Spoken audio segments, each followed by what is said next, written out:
الحمد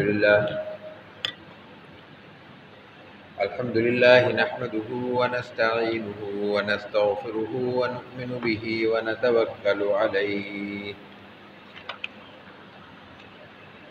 ونعوذ بالله من شرور أنفسنا ومن سيئات أعمالنا من يهده الله فلا مضل له ومن يضلله فلا هادي له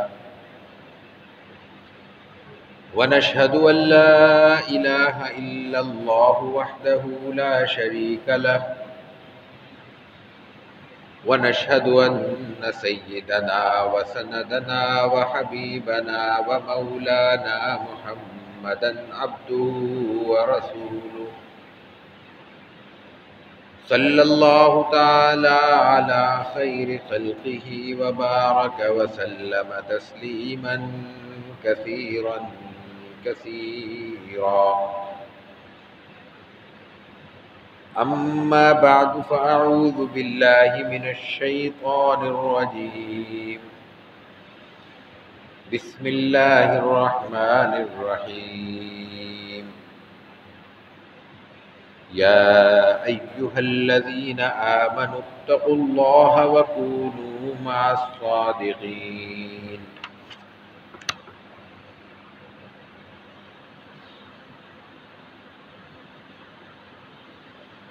عن أبي ثابت وقيل أبي سعيد وقيل أبي الوليد سهل بن حنيف وهو بدري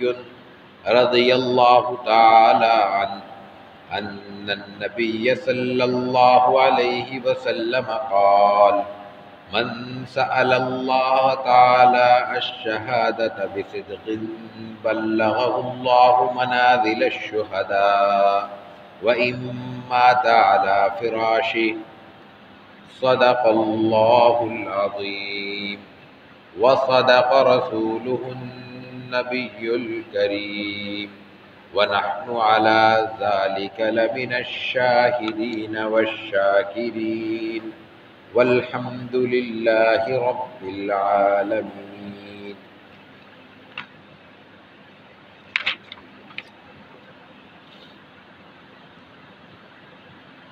گزشتہ دو نشستوں سے ہمارے اس ہفتے وار درس میں صدق یعنی سچائی کے حوالے سے احادیث پیش کی جا رہی ہیں۔ سچ کیا ہے، اسلام میں اس کا مقام اور مرتبہ کیا ہے، اس کی ضرورت کیا ہے، اس کے حوالے سے ایک صاحب ایمان کی ذمہ داری کیا ہے، اس حوالے سے چند باتیں گزشتہ دو دروس میں 3 احادیث مبارکہ ہم پیش کر چکے ہیں اور اس سلسلے میں چند باتیں بھی عرض کرنے کی سعادت حاصل ہوئی ہے۔ اس حوالے سے ایک حدیث مبارکہ ابھی آپ کے سامنے پیش کی گئی، اس کے ترجمے اور اس کے مفہوم پر بھی بات ہوگی۔ یہ بھی سچائی کے ایک اور پہلو پہ اور سچائی کی ایک اور برکت کی طرف اشارہ کر رہی ہے۔ یہ روایت سہل بن حنیف بدری صحابی ہیں، ان سے منقول ہے، وہو بدری، وہ بدری صحابی ہے۔ پہلے تھوڑا سا صحابی اور اس کی مختلف درجوں کے حوالے سے بات ہو جائے، کیونکہ یہاں حدیث میں اشارہ ہوا ہے۔ روایت میں کہا گیا کہ یہ بدری صحابی ہے۔ بدری صحابی کیا ہوتا ہے؟ جو غزوہ بدر میں شریک ہوا ہو۔ غزوہ بدر کب ہوا ہے؟ ہجرت کے دوسرے سال۔ لیکن صحابہ کی درجہ بندی یا صحابہ کے فضائل اور ان میں اعلیٰ اور افضل صحابہ کا تذکرہ اس سے پہلے سے شروع ہوتا ہے، اور قرآن کریم نے کئی حوالوں سے صحابہ اکرام کے ان مقامات کو اور ان کی درجہ بندیوں کو بیان کیا ہے۔ سب سے پہلے جو چیز بیان کی گئی ہے وہ السابقون الاولون، کہا گیا۔ وہ ابتدائی ترین صحابہ جنہوں نے نبی کریم علیہ الصلاۃ والتسلیم کے دعوت ایمان پر سب سے پہلے لبیک کہا، آپ کی پکار پر سب سے پہلے اسلام لائے، دائرہ اسلام میں داخل ہونے والے اولین مرد و خواتین وہ ہے السابقون الاولون۔ ان کی مختلف تفصیلیں ہیں، مختلف قسمیں بیان ہوئی ہیں، لیکن اس میں کسی کو کوئی شک نہیں ہو سکتا کہ سب سے پہلے جناب رسول اللہ صلی اللہ علیہ وسلم پر ایمان لانے والے حضرت خدیجۃ الکبریٰ رضی اللہ تعالی عنہا ہیں۔ گھر تشریف لاتے ہیں، ان سے ذکر ہوتا ہے، وہاں کوئی دو بات نہیں کی جاتی، دو رائے نہیں پیش ہوتی، کوئی سوال نہیں، کوئی تفصیل نہیں، کوئی اس کے بارے میں اپنے اشکال نہیں، کوئی تذبذب نہیں، کوئی تردد نہیں، بلکہ جناب رسول اللہ صلی اللہ علیہ وسلم اپنی کیفیات بیان کرتے ہیں۔ اتنا بڑا بوجھ مجھ پر آ گیا ہے۔ ایک عام انسان اپنے بوجھ کو اگر دیکھے تو اندازہ کر سکتا ہے کہ اگر اس کے پاس شعوری طور پر ایمان ہے تو وہ محسوس کر سکتا ہے کہ اس کو ایک مسلمان کی اور صاحب ایمان کی حیثیت سے کتنی ذمہ داریاں ہیں، بوجھ محسوس ہوتا ہے۔ اور پھر قرآن کریم کا بوجھ، قرآن کریم نے خود بیان کیا ہے کہ لو انزلنا ھذا القرآن علی جبل، یہ جو پہاڑ نظر آ رہے ہیں، مدینہ مکے کی بات ہو رہی ہے، پہاڑی علاقے ہیں، کہ اگر قرآن کریم علی جبل ان پہاڑوں پر نازل ہوتا لرأیتہ خاشعا متصدعا من خشیۃ اللہ،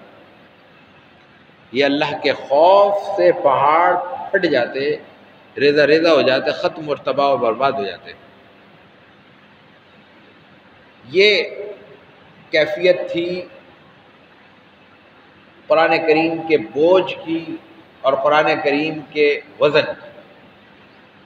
اس قرآن کریم کی وحی اول جب رسول اللہ صلی اللہ علیہ وسلم پہ نازل ہوتی ہے تو کتنا بوجھ آپ پہ ایک انسانی بشری تقاضوں کے تحت ہوگا۔ اس کیفیت کو بیان کرتے ہوئے، اس کیفیت کو رسول اللہ صلی اللہ علیہ وسلم نے اپنے ہمدم و ہمساز رفیق حیات حضرت خدیجۃ الکبریٰ رضی اللہ تعالی عنہا کے سامنے پیش کیا، اور آپ کے سامنے پیش کر کے اپنی کیفیات کا اظہار کیا۔ تو انہوں نے پہل بجائے اس کے کہ کوئی سوال ہوتا، کوئی اشکال ہوتا، کوئی رائے ہوتی، کوئی تذبذب ہوتا، آپ کو الٹا تسلی دی ہے کہ اللہ تعالیٰ آپ کو ضائع نہیں کرے گا، کیونکہ فلاں فلاں فلاں فلاں کام آپ کرتے ہیں، اور یہ وہ کام ہیں جن کی اللہ کے یہاں بڑی قدر ہے، یہ ضائع نہیں ہوتے، یہ پہلے ایمان لانے والی ہیں۔ حضرت علی آپ کی پرورش میں ہیں، وہ ایمان لاتے ہیں۔ کسی وقت حضرت صدیق اکبر رضی اللہ تعالی عنہ سے رابطہ ہوتا ہے، بلا تذبذب وہ ایمان لاتے ہیں۔ حضرت زید آپ کے پروردہ ہیں، آپ کی پرورش میں ہیں، آپ کے متبنہ ہیں، آپ کو ایک زمانے تک زید بن محمد کہا جاتا ہے، حالانکہ غلام نہیں تھے، آزاد تھے۔ لوٹ مار کی جو روایت تھی عربوں میں اس وقت جاہلیت کے طور پہ، اس میں وہ ان کو لوٹ کے کسی نے بازار میں بیچ دیا، وہ ہوتے ہوئے حضرت خدیجہ تک پہنچ گیا، حضرت خدیجہ نے رسول اللہ صلی اللہ علیہ وسلم کو گفٹ کر دیا، لیکن وہ ایک غلام کی حیثیت سے گھر میں آئے، لیکن گھر میں کسی عام آدمی کے نہیں آئے تھے، وہ گھر میں آئے تھے رسول اکرم صلی اللہ علیہ وسلم، نبی مکرم، نبی رحمت، نبی شفقت کے گھر میں آئے تھے۔ اس کا نتیجہ ہوا کہ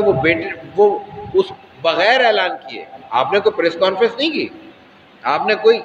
اپنا بیان جاری نہیں کیا کہ آج سے یہ میرا بیٹا ہے، نہیں، کچھ بھی نہیں۔ ان کا رویہ دیکھ کر لوگوں نے یہ جانا کہ یہ تو آپ کے بیٹے ہیں، تو متبنہ ہو گئے تھے، آپ کے بیٹے قرار پائے تھے۔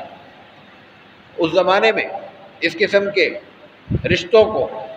باقاعدہ اصلی رشتوں کی حیثیت حاصل ہو جاتی تھی۔ اسلام نے کہا کہ جو نسبی رشتہ ہے وہ اپنی جگہ ہے، جو عزت، جو احترام، جو وقار آپ نے دینا ہے وہ اپنی جگہ دیں۔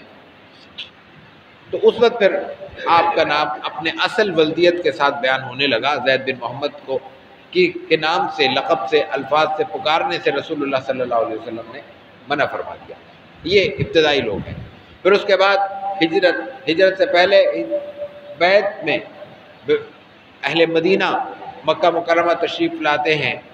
حج کے موسم میں، رسول اللہ صلی اللہ علیہ وسلم ان پہ دعوت اسلام پیش کرتے ہیں۔ اس کے نتیجے میں کچھ لوگ صاحب ایمان ہو جاتے ہیں، پہلے ایک ملاقات ہوتی ہے، اگلے سال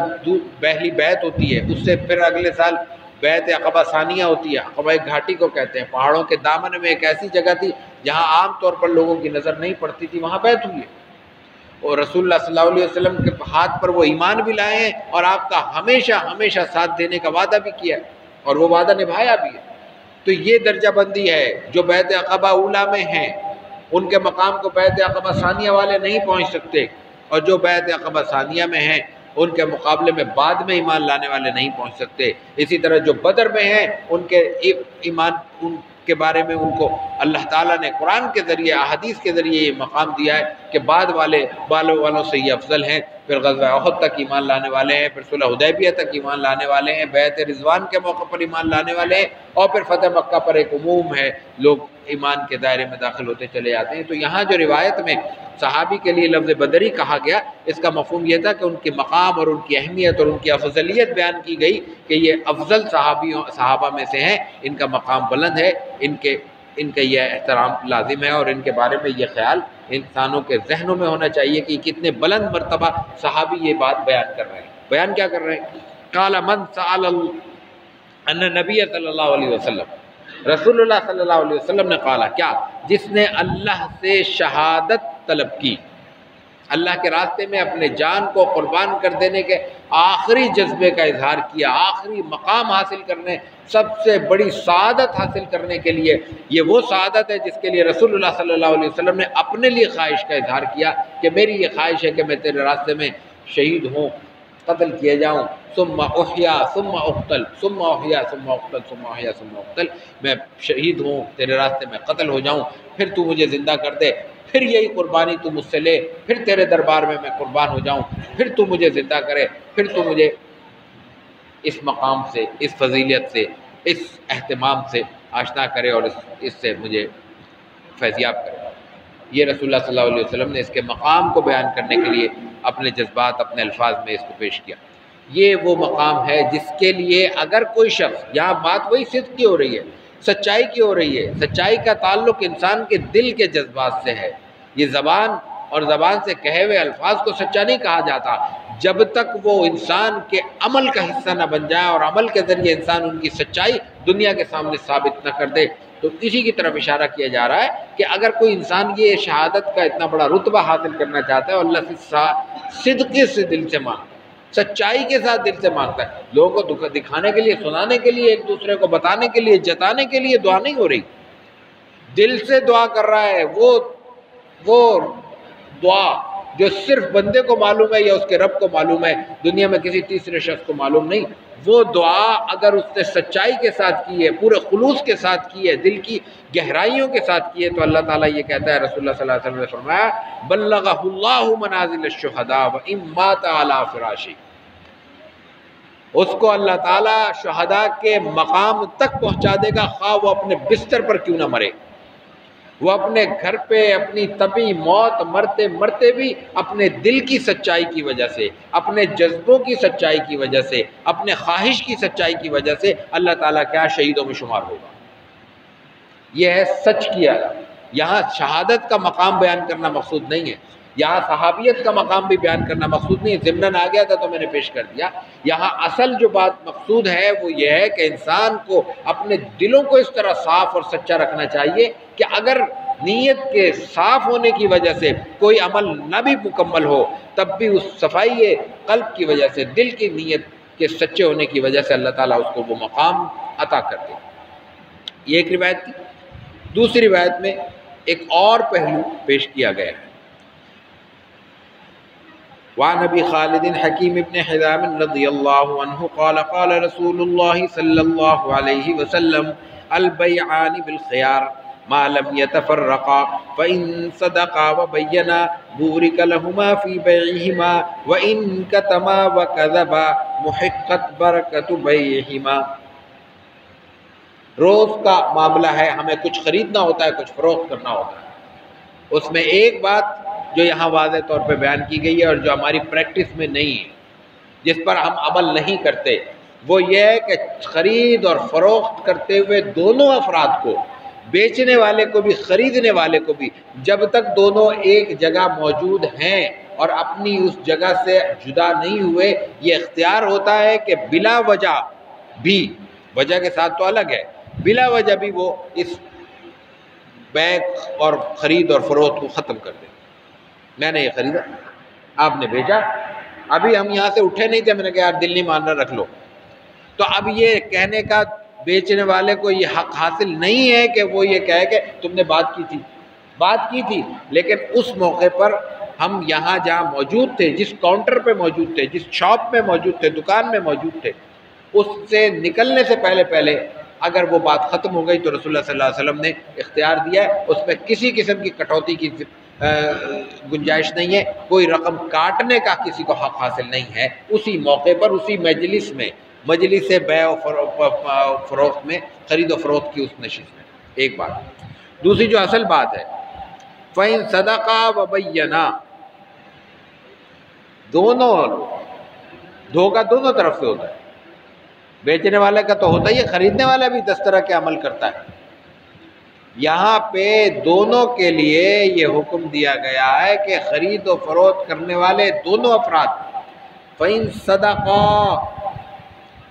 یہاں زبان کی بات ہی نہیں ہو رہی، یہاں تو دل اور ارادے اور عمل اور گفتگو، ہر چیز اس میں شامل ہے۔ گفتگو کرتے ہوئے، بات کرتے ہوئے، معاہدہ کرتے ہوئے، خرید و فروخت کرتے ہوئے،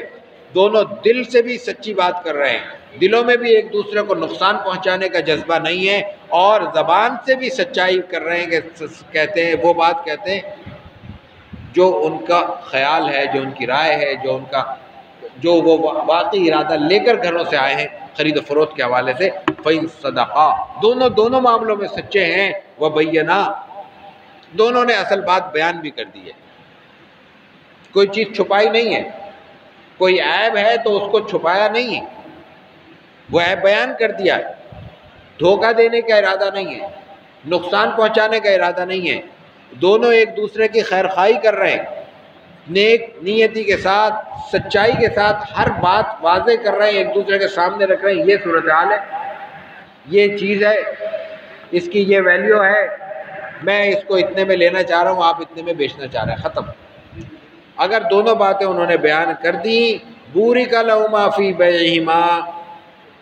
اللہ تعالیٰ کی طرف سے ان کو اس میں برکت دی جائے گی۔ برکت پہ میں ایک دو باتیں آگے عرض کرتا ہوں، دونوں کو برکت دی جائے گی فی بیعہما، وَإِن کَتَمَا وَكَذَبَا مُحِقَتْ بَرَكَتُ بَيْعِهِمَا، اور اگر اس کے برعکس ایک نے، دونوں میں سے کسی ایک نے یا دونوں نے کوئی چیز چھپائی، اور دونوں میں سے بیچنے والے اور خریدنے والے دونوں میں سے کسی ایک نے کوئی دھوکہ دیا، جھوٹ بولا، جھوٹ دھوکہ ہے، کوئی بات چھپائی اور کسی معاملے میں دھوکہ دیا، دونوں صورتوں میں اللہ تعالیٰ اس برکت کو مٹا دے گا۔ اب یہ بات سمجھنے کی ہے کہ یہ برکت کیا ہے، برکت کہتے کس کو؟ ہمارا برکت کے بارے میں یہ تصور بن چکا ہے کہ یہ کوئی غیر مرئی، نظر نہ آنے والی ایسی چیز ہے جو غیر معمولی طور پر ہمارے لیے خاموشی سے مدد کا سبب بن جاتی ہے۔ ہم سو کے اٹھتے ہیں اور ہمارے تکیے کے نیچے سے کچھ پیسے مل جاتے ہیں، اللہ کے حضور سجدہ کرنے جاتے ہیں برکت کی نیت سے اور جانماز سے ہمیں کچھ پیسے مل جاتے ہیں، یہ برکت نہیں ہے۔ ممکن ہے ریئر کیسز میں اللہ کوئی غیب سے مدد کرتا ہو کسی کے، ایسے وہ قاعدہ نہیں ہے، وہ ضابطہ نہیں ہے۔ قاعدہ ضابطہ وہی ہے جو کھلی آنکھوں کے ساتھ ہر شخص دیکھ سکتا ہے، ہر ایک کے ساتھ ہو سکتا ہے۔ وہ برکت یہ ہے کہ انسان کے سامنے جو اس کی ضرورتیں موجود ہیں وہ اس کی آمدنی سے پوری ہوتی رہیں۔ کیسے ہوتی رہے؟ مینیجیبل ہو، مینیج ہوتی رہے قدرتی طور پہ، کوئی ہنگامی ضرورت ایسی اس پہ کبھی پیش نہ آئے جس کو پورا کرنا اس کے لیے ممکن نہ ہو۔ حادثات، بیماریاں، تکلیفیں، خوشی اور غمی کے واقعات، یہ انسان کی گرفت میں نہیں ہے، ہمیں نہیں پتہ کل اگلے ہی لمحے میں ہمارے ساتھ کیا ہونے والا ہے۔ ان تمام معاملات میں انسان کو کچھ ذہنی تکلیف بھی ہوتی ہے، کوئی ٹینشن بھی ہوتی ہے، کوئی نقصان بھی ہو سکتا ہے، اللہ تعالیٰ سب کو محفوظ رکھے، اور کچھ مشکلات بھی آ سکتی ہیں اور کچھ مالی بوجھ بھی آتا ہے۔ یہ تمام چیزیں اگر مینیج ہو رہی ہیں، ہم پہ اضافی خرچہ، ایسا خرچہ جو ہم اپنی جیب کی حدود میں، آمدنی کی حدود میں رہتے ہوئے نہ کر سکیں، ہمیں کسی اور کی طرف دیکھنا پڑے، کسی اور کے سامنے ہاتھ پھیلانا پڑے، یہ اس نوعیت کی کوئی چیز ہوگی تو یہ بے برکتی ہوگی۔ آج ہماری جو سب سے بڑی شکایت ہے، چاہے وہ کوئی بزنس مین ہو یا کوئی ملازمت پیشہ ہو ہم جیسا، ہمارے اخراجات ہماری گرفت میں نہیں ہیں. ہم جو کماتے ہیں وہ مہینہ پورا ہونے سے پہلے ختم ہو جاتا ہے. یہ ہے بے برکتی، یہ ہے مس مینجمنٹ. اس کا ایک نظام تو وہ ہے کہ ہمیں دنیا میں اپنے امور کو دیکھنا ہوگا، اپنی ضرورتوں کو کنٹرول کرنا ہوگا، گرفت میں رکھنا ہوگا، اور ایک ہے اللہ سے مدد مانگنا. اور اس نوعیت کے اعمال بیچتے ہوئے، خریدتے ہوئے، رشتہ داریاں، ناطے، لوگوں سے تعلق، لوگوں سے رویے، ان تمام کو اس طرح مینیج کیا جائے کہ کسی کو دھوکہ نہ دیا جائے، کسی کو تکلیف نہ پہنچائی جائے، کسی کے ساتھ جھوٹ کا رشتہ نہ ہو. ہر معاملے میں اپنے انسان کی زبان اور انسان کا عمل سچائی کا ثبوت دے، تو اس کے نتیجے میں جو برکت ہوگی وہ اصل برکت ہوگی جو ہمارے لیے خوشیوں کا باعث ہوگی اور ہماری زندگیوں کو اس طرح مینیج کرے گی کہ ہم کسی اور کے محتاج نہیں ہوں گے. اللہ تعالیٰ عمل کی توفیق عطا فرمائے. وآخر دعوانا ان الحمد للہ رب العالمین.